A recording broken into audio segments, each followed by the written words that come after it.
Welcome to the Candle Business Coach Podcast, a show about the craft of candle making and small business. I'm your host, Kirsty Allen, and I'm a candle maker, mum of three, and kindness advocator. Join me as I dive into all things candles and small business and deliver advice and tips to you in episodes every Tuesday and Friday. Are you on the list to get my daily motivation emails? Every day I'll send you a message that is designed to help keep you focused on taking action toward your goals. Sign up using the link in the show notes. Welcome back to the podcast. In today's episode, I'll be sharing with you the number one misconception new candle makers have about getting started with making candles and growing a candle business.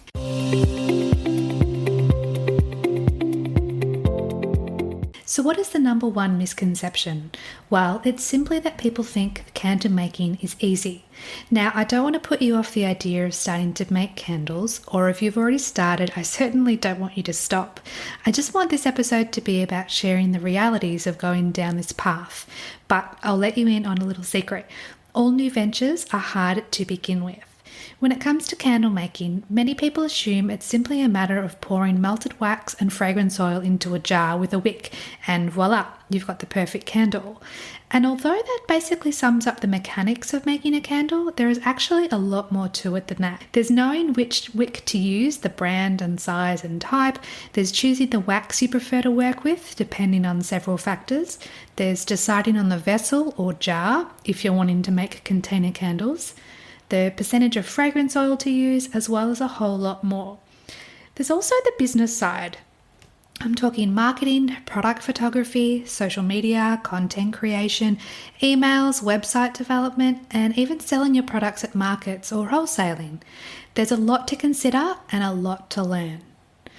I think people believe starting candle making is easy because they just don't understand the process of what's involved. It's like thinking that driving a car is easy when you haven't done it before. That is until you sit behind the wheel and realize there's lots of factors at play and needing attention at the same time. But just like with driving a car, once you begin to learn what's involved with making candles and start to practice each skill, it does get easier. Now, this podcast is here to help, and I'm planning to explain and guide you through as much of these topics as possible. Plus, I have an online course to help you with your business. The course is called Candlecraft, the complete A to Z blueprint to start and grow a successful candle business. If you're interested in learning more about the course, check out the show notes. When you start your candle business, there are so many things to consider and research along the way, especially when it comes to choosing the right suppliers. Long Story Short provides all your design and printing needs, from your logo and branding to designing and printing your product labels. The quality is exceptional, the customer service is amazing, and prices are very reasonable. They're the only label company I recommend, so check out their website or send them an email today to get started. hello@longstoryshortdesign.com.au. We also tend to overcomplicate things when really what we need is to take imperfect action towards our goals. For example, when I first started my candle making journey, I thought the best initial action to take was to research as much as I could.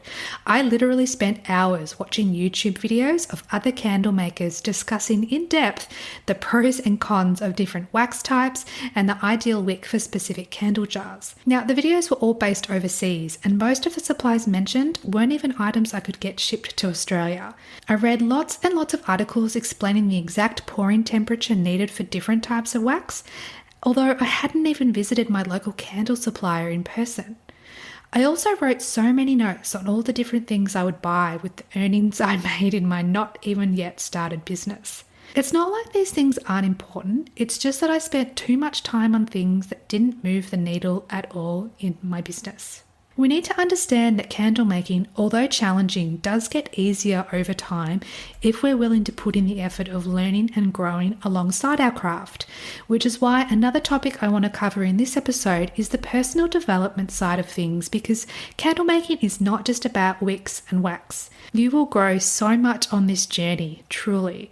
You will be tested along the way, just as much as you'll be testing the candles you make. For example, you may spend your time making a batch of candles that look perfect, but then the next day you'll discover sinkholes and wonder why it happened.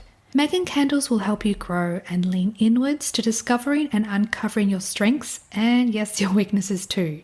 There'll be times when the entire process frustrates you, and there'll be times when you'll be in perfect flow and harmony and you'll lose track of time, which is the best feeling, to be completely immersed. You'll begin to gravitate towards personal development books and podcasts, if not already reading and listening to them, and you'll suddenly want to tell everyone you have an ABN because you're just so damn proud of yourself. And you should be. Not everyone in their life will start a small business, especially a candle business. It's an achievement whether you've poured one candle or 100. Actually, I remember when I was on the cusp of making my first candle, I was filled with a mixture of excitement and joy, of nerves and anxiety. My mind raced with so many thoughts, from, wow, I can't believe I'm about to do this, to, oh, I don't know if I can do this.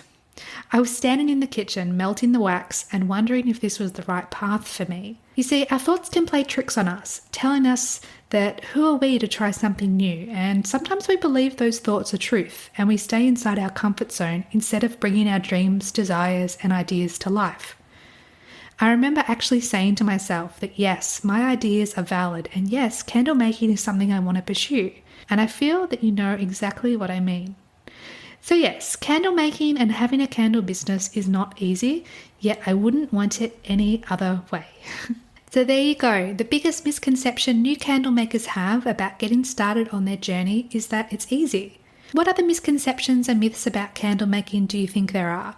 If you're lucky, we might just cover them in a future episode. Thanks everyone for listening today. I hope this episode added value to your candle making journey.